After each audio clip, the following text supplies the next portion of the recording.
Good morning, good afternoon, or good night, and welcome to Command Power, the show in which we discuss all things Magic the Gathering with a focus on Commander. And today we have another episode in our Spoiler Spotlight series in which I talk about, well, spoilers and tell you what my thoughts are on them. But before that, just a quick reminder to please click subscribe if you enjoy these videos. We're getting close to 1,000 subscribers and it means the world to me. Much appreciated. And today we're going to be talking about Invasion of Fiora from March of the Machine. And Invasion of Fiora is a battle siege for 4 colorless and 2 black that says when Invasion of Fiora enters the battlefield, choose one or both. Destroy all legendary creatures or destroy all non-legendary creatures. And it has 4 defense counters when it enters, so that means that we need to deal 4 damage to it before we can flip it over to the other side. And the other side is Marchesa, Resolute Monarch. It's a legendary creature, human noble, 3/6 with menace and death touch, and whenever Marchesa, Resolute Monarch attacks, remove all counters from up to 1 target permanent, and at the beginning of your upkeep, if you haven't been dealt combat damage since your last turn, you draw a card and you lose 1 life.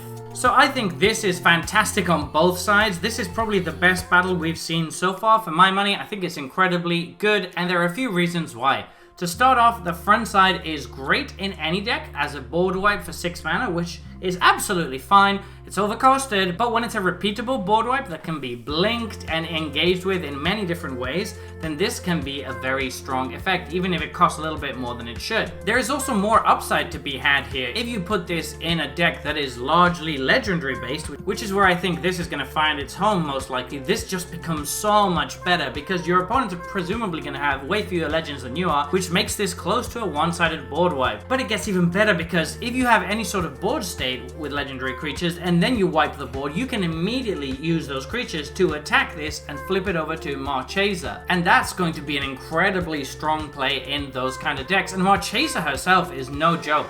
Menace and Death Touch are really good abilities to start off with. That's excellent already, and as a 3/6 Death Toucher, she is a pain to deal with for sure. But I absolutely love her attack trigger. It's such a sweet effect and would fit so well in that Glisa Sunslayer deck that we talked about recently, where you can just remove all counters from Sagas or from Dark Depths or do all sorts of cool shenanigans. And now that we have battles in the mix, she just immediately flips a battle as soon as she attacks. And then with 3 power Menace, it's very likely that she can flip another. So this is going to be really good in any deck running battles. I think it's going to be the first battle you include as long as you're in black, because on both sides this is really amazing. Marchesa's third part, the part that deals with you drawing a card, isn't really that important, but it's a nice little bit of extra bonus. If for whatever reason the game is a bit stalled out and nobody's attacking you, you're just getting a Phyrexian Arena for free on this, which is great. But I just think that this is such a good card on both sides, and it provides so much value, even if it is ever so slightly overcosted, that this is definitely going to see play. Some decks where this is going to be particularly good are decks that have very reliable ways to blink it. For example, in an Aminato deck, which we talked about recently, this is going to be fantastic. You can just blink the board wipe over and over, and that means your Aminato is basically never going to be in danger, and until they remove Aminato or the battle, they can't really commit stuff to the board because you can just keep flipping it to get more and more value. And I think that's the reason that I'm starting to see why the designers put the any opponent can attack this clause on these cards, because sometimes